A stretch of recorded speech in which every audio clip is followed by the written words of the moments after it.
Lindsey Graham has been a frequent guest on our radio show. We always love having him.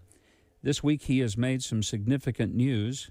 He's threatening to hold up all the nominations for federal government positions until we get some answers on what happened in Benghazi. And I say, bravo. We've been lied to repeatedly about what happened that night. There's been a massive cover-up. And the families of those 4 dead Americans deserve better than that, as does every American. We're delighted to welcome Senator Lindsey Graham to be with us. Senator, great to have you back. Well, thank you, Mike. And can I add one thing to the litany? There's an alarming abuse of power beginning to emerge from the Benghazi debacle. The idea that the executive branch can interview the witnesses and the legislative branch cannot is very disturbing. The idea that the witness statements taken 48 hours after the attack by the FBI, where they interviewed the survivors, is not being made available to Congress because there's a criminal investigation, should disturb everyone who believes in separation of powers and oversight.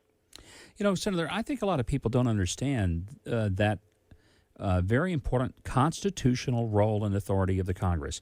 It is not just that Congress has the right to do it. They actually have the responsibility. And for those who say, well, this is just a partisan attempt to go after President Obama, are ignoring that it is not about the politics. Even if it was, it's still the right and responsibility of Congress to make sure that there is oversight of executive branch functions. So you're being stymied and you're carrying out your duty.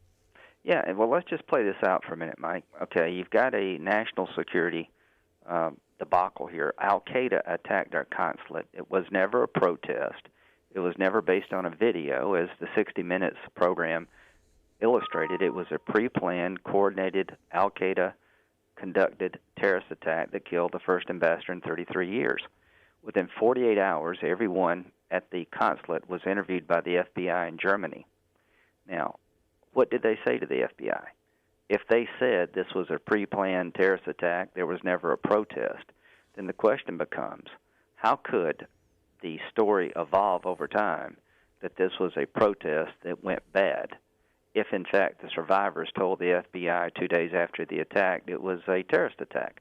So I want to know what the survivors said within 48 hours after the attack, and how can the Accountability Review Board, which is an executive branch self-evaluation, be a substitute for an independent look at what happened?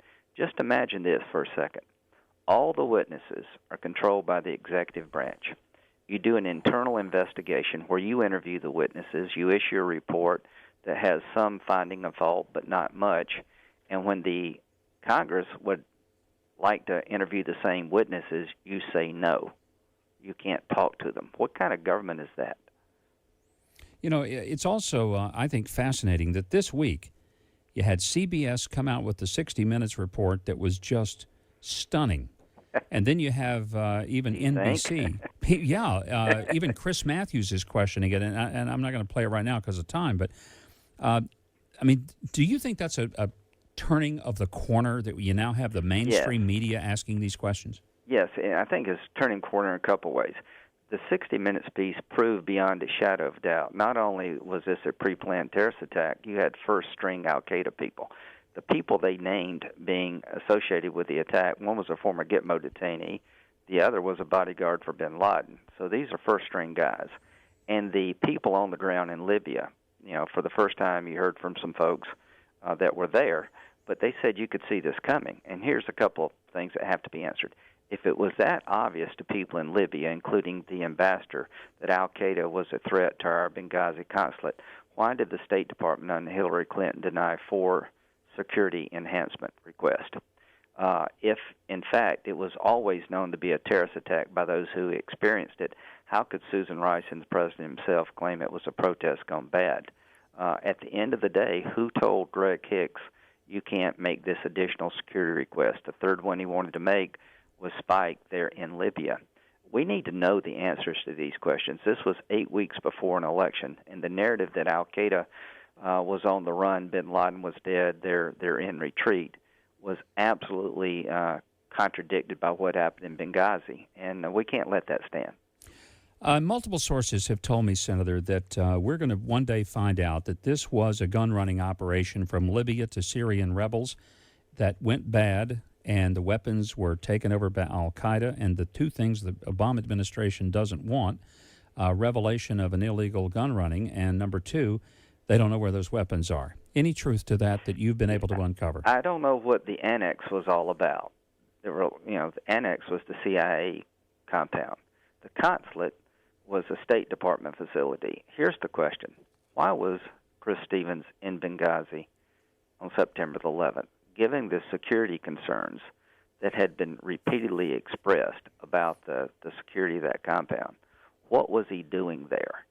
The Accountability Review Board claimed that he went on his own and people in Washington didn't know about it. I don't believe that.